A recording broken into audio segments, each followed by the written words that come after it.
Welcome to Legal 123s with ByrdAdatto. Legal issues simplified through real client stories and real-world experiences. Creating simplicity in 3, 2, 1. Welcome back to another episode of Legal 123s with ByrdAdatto. I'm your host, ByrdAdatto, with my co-host, Michael Byrd. Thanks, Brad. As a business and healthcare law firm, we meet a lot of interesting people and learn their amazing stories. In today's episode, we're going to spend some time with some of our friends, Stephen Holley and Clint Bruce. Yeah, and today I thought we could share with our audience before we bring in our guests. We have spent a lot of time with this organization, energy-wise, financial-wise, law firm-wise, and it's been a lot of fun. But before we jump in today's episode, throughout the last 4 seasons of this podcast, we've been slowly sharing some more personal information with our audience. Yeah, it's been a real struggle for you to share, Brad. Yes, I'm very quiet. So something our audience might not know is both of us have spent many weekends on campouts with our kids at the YMCA Adventure Guides program. Yes, we have 1 year of overlap. My kids were older, and so I got through the program and was just finishing up when you started it now many years ago. Yeah, and so my first camp out ever, it was a decade ago, about this time. I met one of our guests today and learned about an organization that he had started with a college friend. Brad, I think you need to give a little bit more detail to our audience other than just college friend. Okay, well, it is true. They are college friends, although the college is the United States Naval Academy, where they both played football for Navy, graduated, and then they went on to serve on something called the Navy SEALs. Okay, well, there's our first vocabulary word for the day. But hopefully they've heard our prior episodes and know. But for those who don't know from last time, we'd had a SEAL on in season 2. SEAL stands for Navy's SEAL, Sea, Air, Land Teams. That's right. So thanks for the clarification for our audience who hadn't heard it. So on this campout, I spent some time with one of our guests and learned about this nonprofit that he had started with another fellow SEAL, and it captured our attention and many others. And so we're super excited and grateful that they decided to stop by our show today. Can you bring on our guests, Michael? Yeah, so we're going to have Stephen and Clint, and I can't wait to hear their stories and hear about Carry the Load. Both are from Dallas, but served in the U.S. Navy on SEAL Team 5, where they completed multiple deployments overseas. They are the co-founders of Carry the Load. Clint and his wife Amy have 3 daughters and live in Dallas. When he's not helping with nonprofit boards he's part of, he is a serial entrepreneur with several companies, including TRG, Holdfast, and Wendy J. Clint has mentioned that his daughters are not impressed that he played football, drafted by the Saints, or was a Navy SEAL. Stephen and his wife Molly have 5 active children. When he's not coaching the kids and helping with the nonprofit, Stephen's an active real estate commercial broker and a longtime client of the firm. Gentlemen, welcome. Hey, it's great to be here.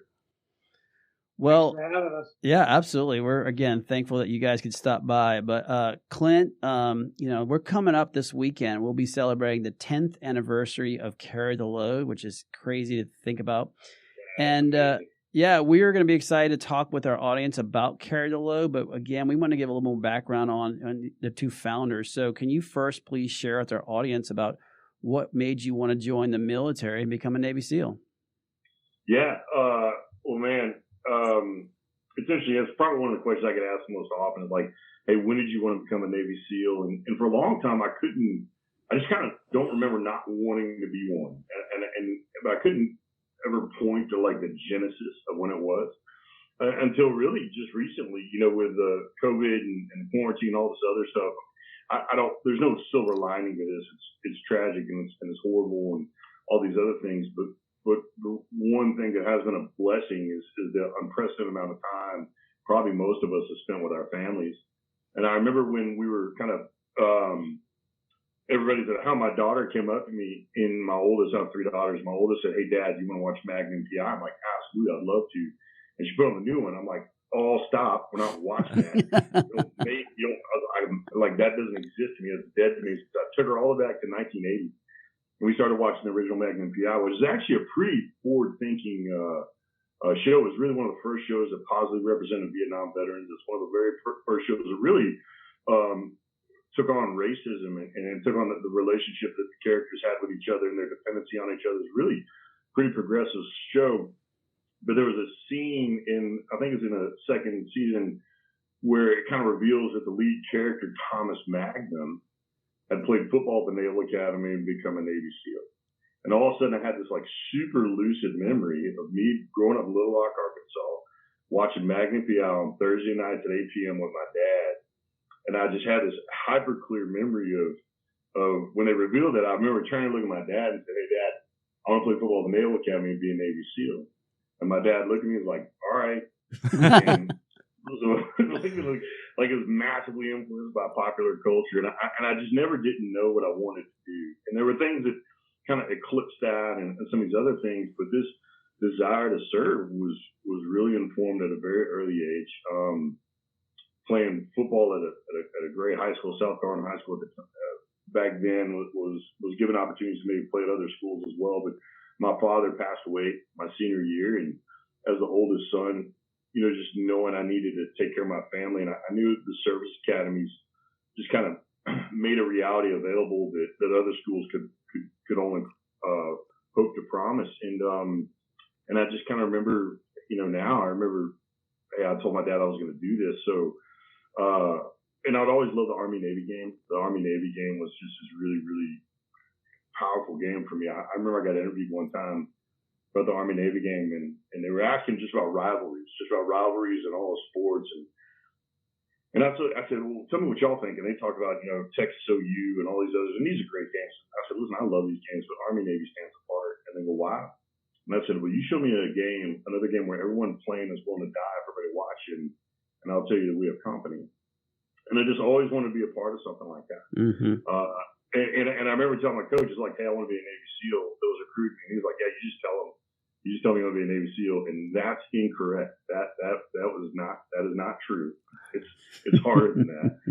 And so I never knew I could go to the Naval Academy and become a SEAL, but I was very fortunate to just kind of lean forward into that space and find myself, surrounded by these amazing men that Stephen and I call teammates, both in the Navy Football Brotherhood and then in the SEAL teams after that. So it just always seemed, it's what I told my dad I'd do when I was really young. That's amazing. I will have to admit, I did not predict we'd be talking about Tom Selleck today, but well, it's always right to talk about Tom Selleck. Of course. Yeah. So the last part of that story is not particularly a great part of the story. Is when Maddie and I were watching that, my middle daughter comes in and said, hey, Dad, when did you look like that? And Amy, my bride, was in the kitchen. She shouts, unsolicited. No one invited her in this conversation. And she said, your father's never looked like that. Which I thought was pretty hurtful. Not that it's not true. I just didn't want to be reminded of it. All right, Stephen, let's hear your story about how you came to want to become a SEAL. Well, it all started at a young age watching the 8s. In season 2. No, in all seriousness, I had 2 grandfathers that both served in World War II. One of which landed on Normandy on D-Day, and he fought all the way to the Battle of the Bulge. I had a brother-in-law that graduated the Naval Academy when I was in 8th grade and married my sister. So I always had an awareness, but it really wasn't until I went and visited the Naval Academy on a football recruiting trip. And actually, that's where I met Clint the first time. And, at the time, I thought it was a real long shot, but I'll never forget getting back on the plane, coming home on a Sunday, and really taking it all in. I just thought to myself, there's really no better opportunity to go play football, to get a phenomenal education, and to have to have the opportunity to lead men and women ultimately, and have an experience in the military that money can't buy. And all that kind of flashed through my head as an 18-year-old kid, and I thought, all right, I can't turn it down. And that's when the decision was made, and ultimately when I got to the academy, going back to my brother-in-law, he was stationed on Coronado as a surface warfare officer, had several good friends that were SEALs. Once I got there, it was always in the back of my head of what I wanted to do, and lucky enough was able to get a spot to go to Bud. So that's the nutshell of how all that came about. Well, just to add to that, I don't think Stephen knows this, but the two guys that Stephen visited with, a guy named Ben Fay and then myself, we were both pulled aside by the coaches, being Dallas-Fort Worth kids, and they were like, "Hey, listen, this is probably one of our top recruits, and we want to, So Stephen we really wanted him at Navy, and so it's fun to hear him talk about, hey, I think I got a chance. Well, I'm here on the other side with the staff going, hey, we'd really like to get this kid here. So it's fun to have that kind of thread of continuity between our stories. That's awesome. Well, as Michael referenced, we did have a SEAL that you both know very well, Birdman, on a while back. So he did give us a good explanation of what Buds was like for him. But one of the things he did share that on the fun side of the SEAL's life was how his first call sign, what it started off was, and then eventually what it became. So, for our audience, would you feel free to share either your original call sign and then eventually your call sign when you left the SEALs? We're more of nicknames than call signs, and I think we iterated through most of them. Like the one that kind of landed on me was Silverback, and I mean physical similarities are probably influential in that. But there was also a minor incident with some monkeys in the Philippines, and here's what I'll tell you: like when they say don't stare, which is one of the funniest stories you'll ever hear. I don't know. I don't want to talk about it anymore. Well, I'll tell you, like, hey, don't stare at the monkeys isn't a metaphor. Like, it's like, don't. Like, any one monkey's not a problem. It's just when all of them, it can get sporty. So yeah, I mean, that's the one that kind of, and I also don't ever really get mad until I do. And then when I do, it's just like a spectacular fit of rage. Now I just go sit down because anger is cardio. I'm not going to do cardio. So that's the nickname that I found myself hearing the most. Yeah, and for our audience that's never seen or met Clint, he's a big man, played linebacker for the Naval Academy, was drafted by my Saints a million years ago. So big guy, and so that's a good title for you. Mr. Holley, what was your nickname, as Clint says it? I kind of ran through a few of them. I'm trying to think of the podcast appropriate one. I used to call you Sunshine when you first joined our platoon. Yeah, there was Sunshine, there was Hollywood, there was Steve-O. There was a few of them that I kind of rotated through based on the group of guys that I was serving with. Hollywood. Now I like that one because for those who have not met Mr. Holley, he's a good-looking boy, Navy quarterback. So maybe he could have played that Magnum PI guy. He's all right. Oh man. Well, He's got a good personality. He's got a good personality. Yes, he's got a good personality. Let's hear and learn the story about Carry the Load. And I'd love, I guess, Clint, you go first. Tell me what made you want to start Carry the Load. Yeah, I mean, like I when people say I started Carry the Load, I tend to say like, hey, I started walking on Memorial Day. That's what I did. But what Carry the Load is now is so far beyond the design or idea of certainly me, and I think maybe any one person. It's very much a collective. But for me, it started really kind of my carrying the load started really after Red Wings, after we lost a bunch of friends in Afghanistan. Everyone knows that story with Marcus. And I just remember that following Memorial Day, we're at these great friends' houses. And for me, when I use the word civilian, it's a kind of a neutral term. When I say citizen, that's a complimentary term. Like civilian is someone who just doesn't generally mess up.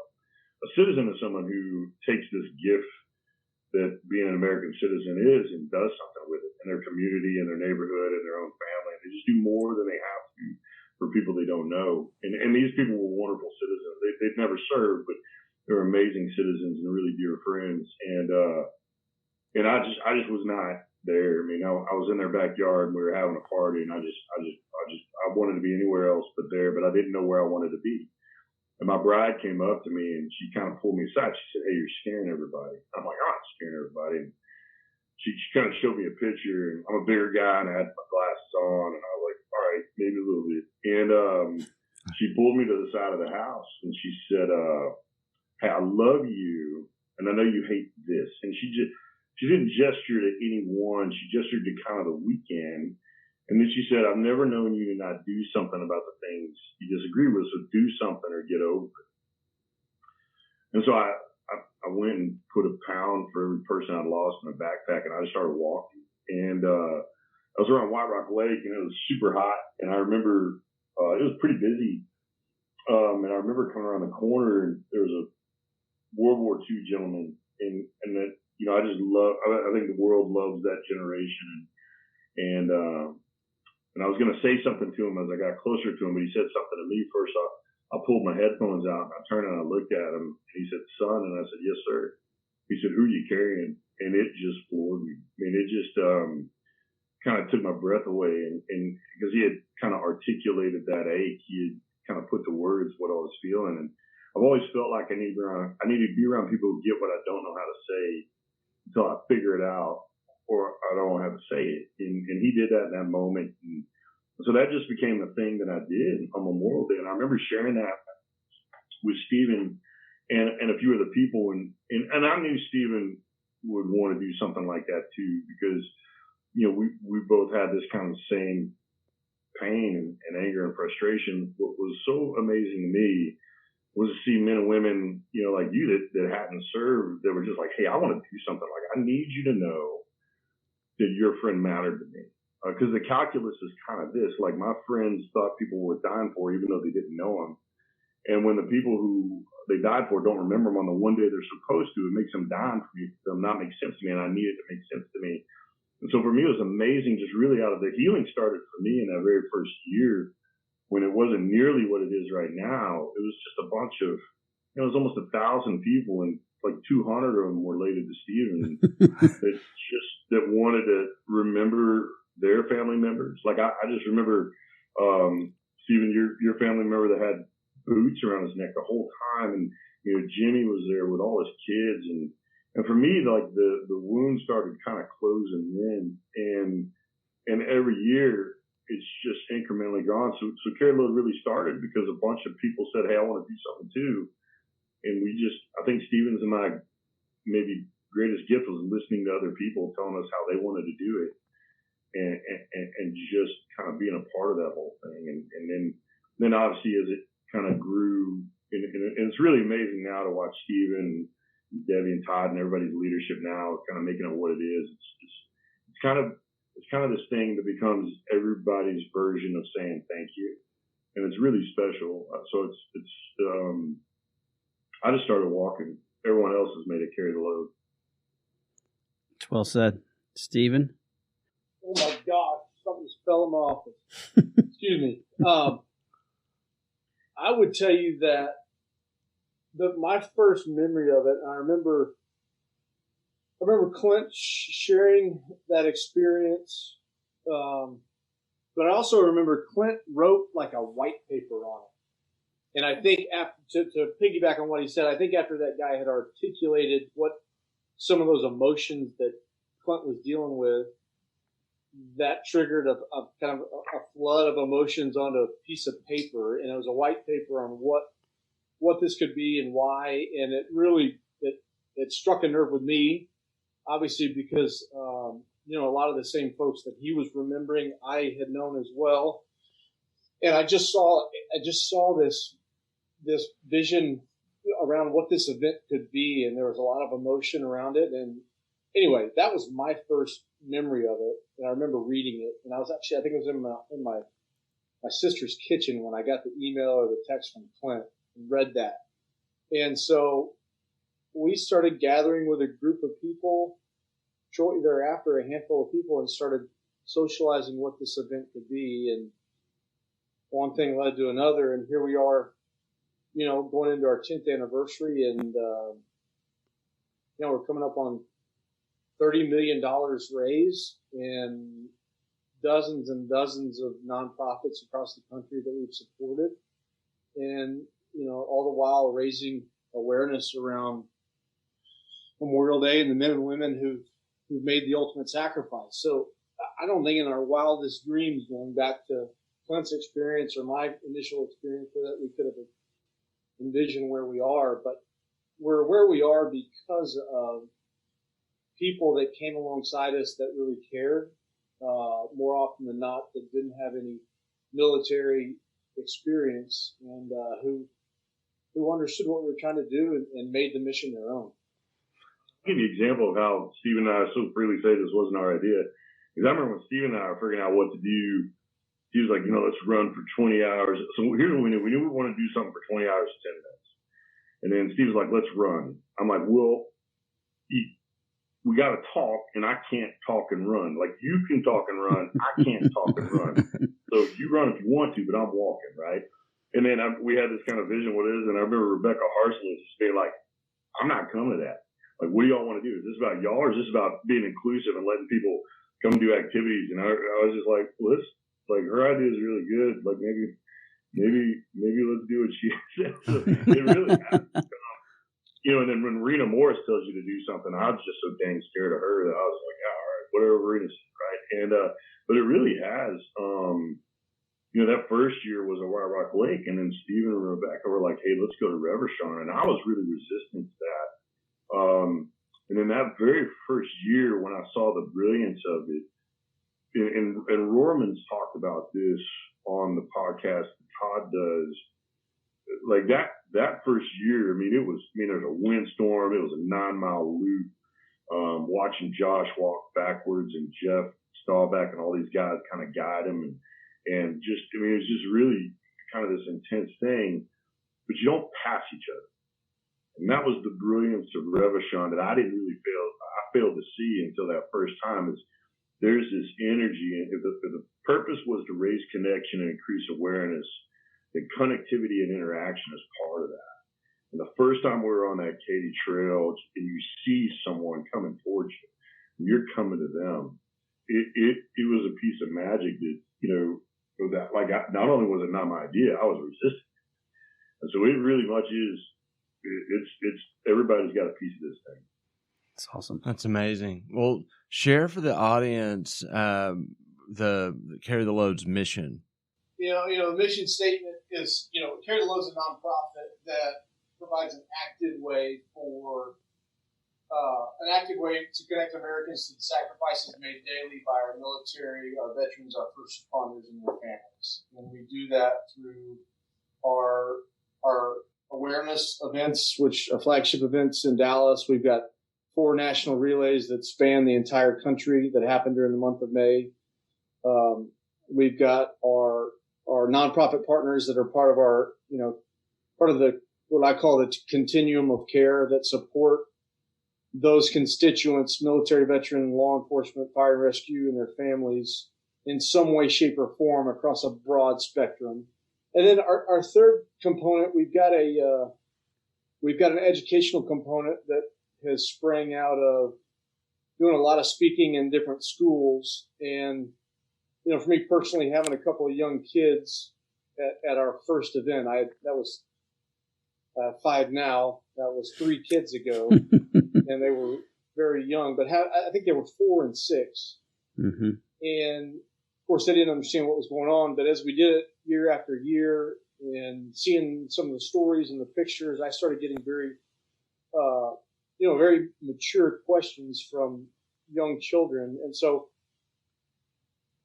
in educating them, we started speaking to schools. And so, one thing led to another. We now have an educational arm called Carry the Flag. And Carry the Flag is essentially a curriculum around patriotism and service and sacrifice and what that means. And it's an off-the-shelf curriculum that we send to schools across the country, and a program that continues to grow that we're very excited about. So, That's amazing. And, you already referenced the fact that Carry the Load for these nonprofits y'all are working at has already raised $30 million over 10 years, which is, for a young nonprofit, it's just incredible. So hat tip to you guys in that piece. And, when it comes to fundraising, as you said, the very first event was, for those not familiar with Dallas, was a lake basically that y'all walked around. And after that, it was a trail that people could go back and forth. But all of a sudden, y'all decide, we need to find another way to impact Memorial Day. And so what made you all of a sudden say, hey, let's go take this to nationally? Well, that was really the very first relay. There was a gentleman named Jack First. Jack is incredibly involved in Boy Scouts. And, I think he just showed up at the first Carry the Load because it was, felt like something he should do. And then to hear him tell, it's pretty remarkable. And I remember Scott Rohrman, after the very first Carry the Load, said, hey, you got to talk to Jack First. And I mean, this is, I think only, if memory serves, it was only a few hours after we got done. And I've listened to just how profoundly that affected Jack and his desire to kind of help us take that national. And he goes, hey, I got to introduce you to this guy named Bill Driscoll. And I think, every once in a while you get like remember we were growing up, there was like lawn darts and it had a little warning label on it, like, hey, it's a toy, but at the same time, so you just casually lobbed out like, hey, I need you to meet Bill Driscoll, as though Bill's just any other human being on the planet. Bill is not any other human being on the planet. Bill is nuclear energy encapsulated in a small man. I mean, he's just full throttle. And Bill has this amazing genius of, one, just capturing vision, and then two, action on that vision.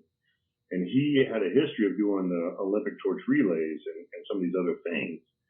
And so it was really this kind of meeting in our office afterwards saying, he goes, Clint, what do you want to do? I said, I want to change the way the nation does Memorial Day. And then it was just kind of this collective with really Bill and Scott and Jack envisioning something beyond the scope of certainly I had thought of, and Stephen may have been there before me. I don't know, but it really, again, that's why it's so fun to say, hey, it's everyone's idea. And I remember that first relay, I said, hey, we can step off of the cemetery of West Point and walk down the East Coast, because that's where I knew a lot of people. And I knew a lot of people on the East Coast, and I wanted to walk through there on Memorial Day and show these people that their son and daughter, father, mother, sister, brother, friend wasn't going to be forgotten. And so that very first, I know we have this thing we call it ground force commanders, like, hey, you got to have someone on deck making it happen. And the other piece that I think really made that realistic was the availability of a guy named Coleman Ruiz. And Coleman has looked like a 42-year-old Tommy Lee Jones since he was 17. And Coleman's going to look like a 42-year-old Tommy Lee Jones when he's 90. He's just one of the hardest human beings I know. And his wife, Bridget's amazing. And Coleman was between Stephen and I. So Coleman was a year behind me. And he's a highly decorated Navy SEAL leader, amazing collegiate wrestler. And he was just transitioning. And Jack was generous enough to kind of fund this initial foray into this relay. And I knew Coleman didn't know what he wanted to do yet. So for me, it seemed like this perfect match. With the availability of a mind like Bill and this incredible college called ABAC, Abraham Baldwin Agricultural College. And it was just like this perfect storm of talent and tenacity and desire. And I think once we did that first relay, it was so encouraging to us to create this concept called the Memorial May National Relay that culminates in the Memorial Day March. And I think once we did it once, we just didn't want to not do it. I mean, it was a way for us to go to where the hurt was and walk alongside people that miss their people. And Stephen, people ask me what my favorite stories from the relay are, and one of my favorite stories is your story of just walking through Memphis and the disgruntled construction foreman who and then prior I think there's a magic that powered the mission that we just never wanted to lose. And because of that, it's turned into this kind of rally and relay thing that Stephen and the team have spearheaded that is just so incredible. Stephen, can you share that story with our audience? Yeah, so this was actually, so I've got tons of relay stories. There's a lot of great memories of year one when we were up on a Cruise America RV. Yeah, I was surprised they let us turn that RV back in, frankly. I was just like, hey, we need to be ready to eat the cost of this RV because I'm pretty sure it may not. We had no idea what we were doing. We had no idea what we were doing, and it was Dill and Coleman and a medic and a driver just kind of winging it, making it up as they went. And Clint and I and others would kind of come on and off legs, different parts of the country when they needed assistance or they needed, anyway. There's a lot of crazy stories from year one, but the story that Clint referenced, I think it was year two. It was 2013, year two of the National Relay, and I had flown to Memphis. We'd driven a couple hours, and we'd met the team. Because Coleman and them were stuck in so the first time you're too dumb to know it. You don't know how hard it's gonna be, so you just kind of power through the next time. So the next time they're like, "Hey, we're in, and we know what it's like for the next 7 hours." And Coleman was like, "Hey, Steven, we need some help, man." And you mentioned that to Pryor, right? Yeah, and so year one, Pryor and I, flew out there at last minute and walked for a couple of days. Well, the experience was so powerful for Pryor that year two, he said, "I'm going back again." So we flew to Memphis and joined up and, walked off and on through the night. And the next day we got into Memphis proper, walked on and off all day. And we were kind of getting into down leg that would take us kind of down through into downtown there on the river. And I'll never forget, we'd been walking most of the afternoon. And I think it was the 4 o'clock leg, I believe, 4 o'clock in the afternoon. We got to a fire station. And my plan was to get on the bus and to take a break for 2 hours and meet him at the next leg. Well, we're all of a sudden we had a last minute sign up on someone's going to walk this leg. Well, all of a sudden this young kid and his mom walked on the bus. And I say this young kid, he was probably 8 or 10 years old, and he had on an army uniform cap, and they turned out to be involved with Snowball Express, which was one of our nonprofit partners early on. And so, we said, how'd you hear about us? They said, we're involved with Snowball. Buck Kern told us we should come out and meet you guys. And she said, ultimately, my husband, this young man's father, was killed in Iraq. And I just want my son to know that there's people out there, there's groups out there that are remembering, their father in that service and sacrifice. And I want my son to be a part of this. And Pryor and I kind of looked at each other and we said, all right, we're walking another 5 miles, another 2 hours. And so we get out, we start walking with them, and we're talking, we're learning more of their story. And in that year, we had a police escort in the front, a police escort in the back, and we had a fire truck on either end. It was quite the spectacle coming down the street. And as we're coming down the street, I can see up ahead, we're going to go through a construction zone. And so I see this big old foreman kind of lean out in the street thinking, what is going on here? And so, kind of the running joke on the relay was when people see you walking and you're in the middle of nowhere in Tennessee and they say, hey, where are you going? And you're walking with an American flag and a carry the load flag. Hey, where are you going? You always say, hey, we're walking to Dallas. And they always think you're kidding. And you say, no, we're really walking to Dallas, and here's why. And you give them the commercial and carry the load. Well, as we're walking through this construction site, this big, burly, gruff foreman, wearing a hard hat, he was like, what are you guys doing? And I said, we're walking to Dallas, kind of somewhat being a smart ass. And he goes, no, really. And I said, this young woman, is a widow, lost her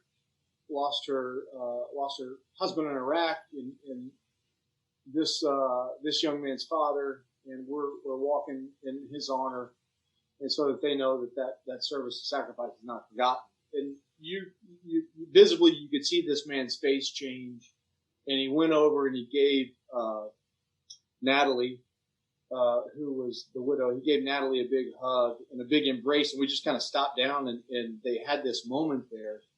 And for me, it was for everyone who was there, it was extremely powerful. But just to see that connection immediately happen, and to see what it meant to her and to Walker, and to see what it meant to this construction foreman, it was one of those memories that I'll always have, where you realize what you're doing and what we were trying to do with the national relay was something special.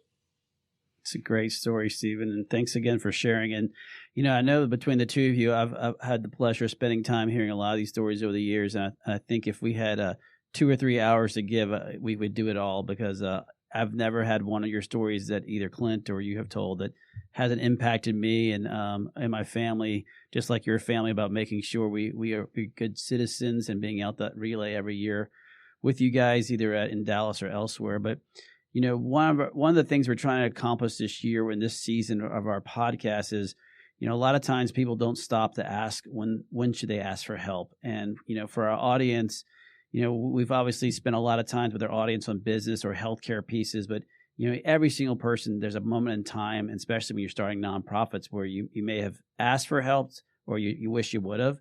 So when you're starting Carry the Load, maybe you could share, and I think you already had some nuggets in there, when you stopped and asked for help. I would tell you that I think Stephen and I in some ways have been blessed by recognizing that as a requirement from maybe our earliest days at Annapolis. I mean, it's when you're trying to do something so hard you can't do it by yourself, it's more of a question of who do I ask for help than do I ask for help. And I think in our best versions of ourselves, we wade into things knowing we're going to have to pick teammates well. And I think for me, it became really simple when people were asking me, like, hey, can I do this with you? And I wanted to make sure I stewarded that interest and patriotism well. So for me, it was really quick going, hey, I don't want people to do what I want to do.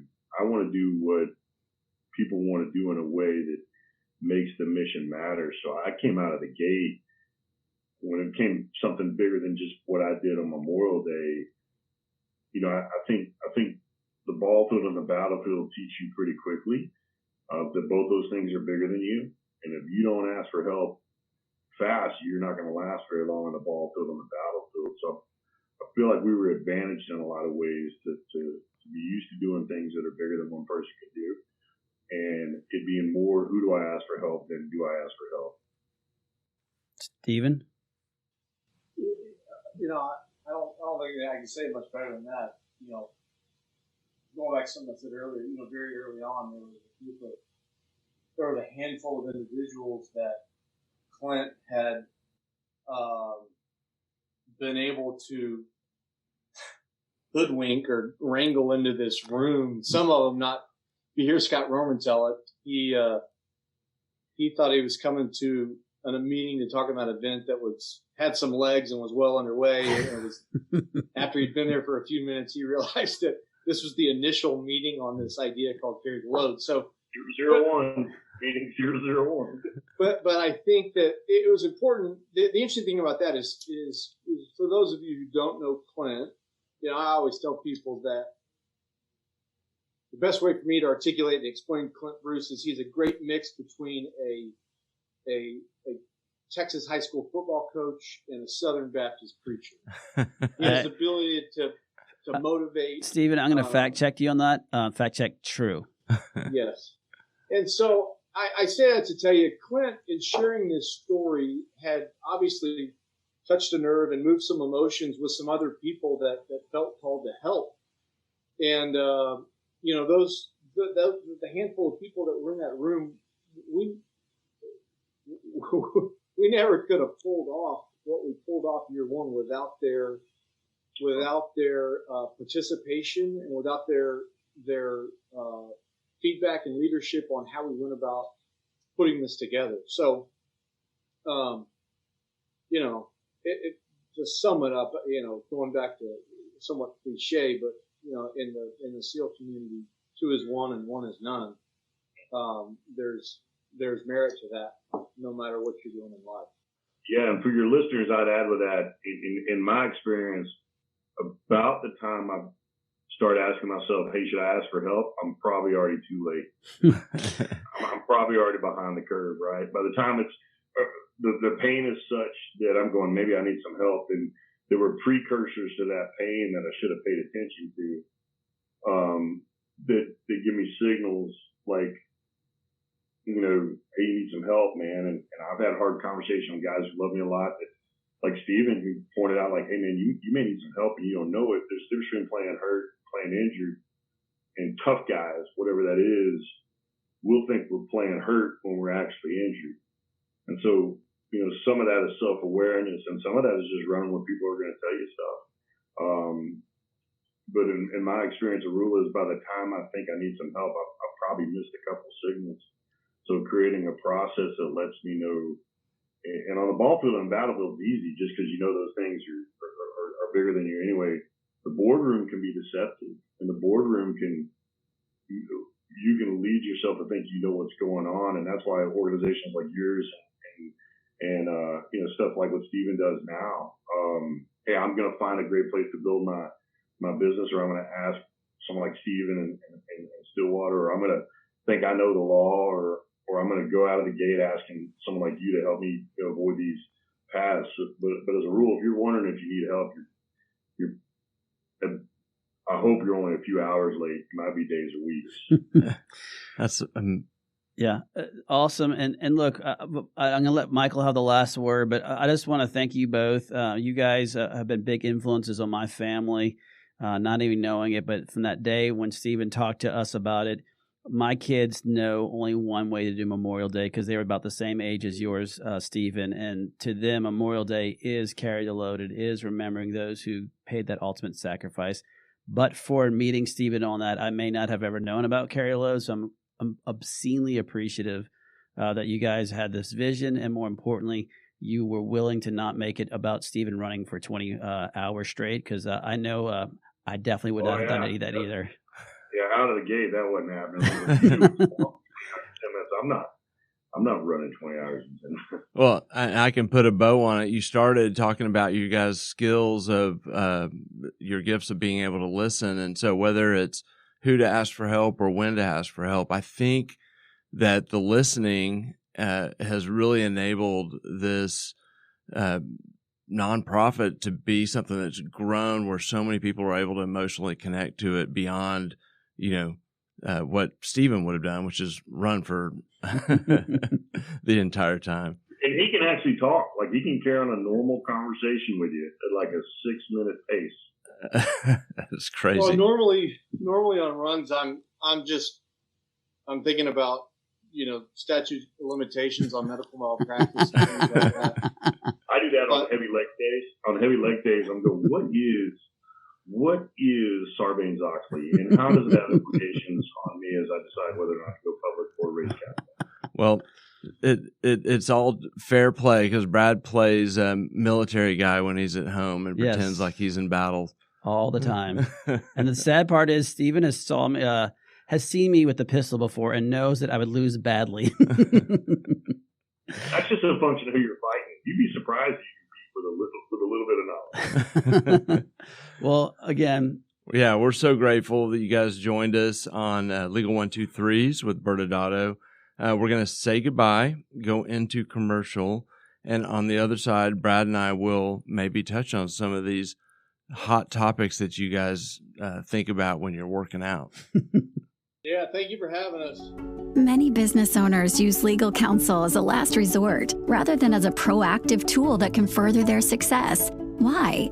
For most, it's the fear of unknown legal costs. ByrdAdatto's Access Plus program makes it possible for you to get the ongoing legal assistance you need for one predictable monthly fee. That gives you unlimited phone and email access to the legal team, so you can receive feedback on legal concerns as they arise, Access Plus, a smarter, simpler way to access legal services. Find out more. Visit ByrdAdatto.com today. Welcome back to Legal 123s with ByrdAdatto. I'm your host, ByrdAdatto. I'm still here with my co-host, Michael Byrd.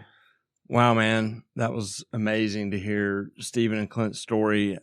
It made the specials a little bit longer than normal, but I was just transfixed listening to them the entire time. No, it was amazing. And hearing what they said and why they built it, it's fun to have been part of something for so long and see the growth that they've had. And having walked it myself, that first time and connecting with the raw emotion of people who have served, walking to honor, people that have sacrificed, made the ultimate sacrifice for our country is just unbelievable. And it makes you truly view this holiday in a different way. And it's really cool to hear you talk about how your kids have kind of grown up knowing that.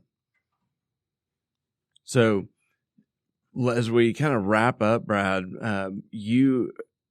our firm has been helping, kind of with the legal side of the growth of Carry the Load, and you have had an even, bigger individual role serving with Carry the Load. Talk a little bit about when they are starting doing these national relays and the types of implications that has just from a legal perspective. Yeah, and hopefully for the audience who's not going to tune out when they hear this, it's important in any business, whether or not you're a nonprofit or a for-profit.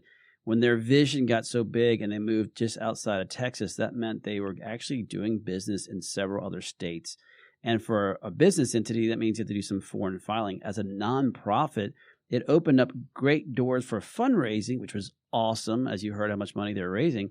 But it ran into that now you're, quote, present in that state fundraising. And not only do you have to let the state know you're there, there's a lot of filings that a nonprofit had to take on. So as we sat there as an organization and grew, we partnered with Carry the Load as a law firm and said, okay, we're going to walk with you physically and as best we can, gratis-wise, help you form these different entities or file the filings. And so there are a few people at our firm that are well-versed in all these different states and foreign filings with these nonprofit requirements and all the different registered agents you need to have, and the different secretary of states or comptrollers or treasuries groups that you have to file information from. So it was a great experience for Carry the Load to be able to do that. But as you grow your business, or in this case, your nonprofit, and you start stepping literally into other states, you need to be aware of the impact that can have on you in a legal perspective. So I don't know. After hearing their story, I almost feel bad even talking about the legal implications, Michael. And you said it too. But just as an organization, and by the way, for those listening, if you look in the episode notes, you will see the linkage to Carry the Load. So if you want to learn more about the organization, it's definitely an organization that we've been a part of for 9 years now. And so we're going into their 10th year and just been tickled that we've been able to participate and honored to help support this incredibly great organization. Yeah, and I'll say, throughout this entire season, we've been talking about when to ask for help, and we're always saying basically sooner than the stories that we talk about. I loved Clint's cue. No doubt. That when you start asking yourself that question, a lot of times it may be that it's too late. And so to really start creating some discipline and some processes for your business on knowing when to ask for help and doing so before it's too late. Yeah, he had some good takeaways there with the pain and understanding the difference from playing hurt versus being injured and understanding how that hurts you. So yeah, Clint dropped some good knowledge. Again, I don't know if that was the high school football coach or the Baptist preacher, but either way, I was spellbound by it. It was awesome. So, again, thanks again for joining us. And join us next Wednesday when we have another special, True Confessions of a Med Spa Owner. Thanks again for joining us today. And remember, if you like this episode, please subscribe. Make sure to give us a 5-star rating and share with your friends. You can also sign up for the ByrdAdatto newsletter by going to our website at ByrdAdatto.com. ByrdAdatto is providing this podcast as a public service. This podcast is for educational purposes only. This podcast does not constitute legal advice, nor does it establish an attorney-client relationship. Reference to any specific product or entity does not constitute an endorsement or recommendation by ByrdAdatto. The views expressed by guests are their own, and their appearance on the program does not imply an endorsement of them or any entity they represent. Please consult with an attorney on your legal issues.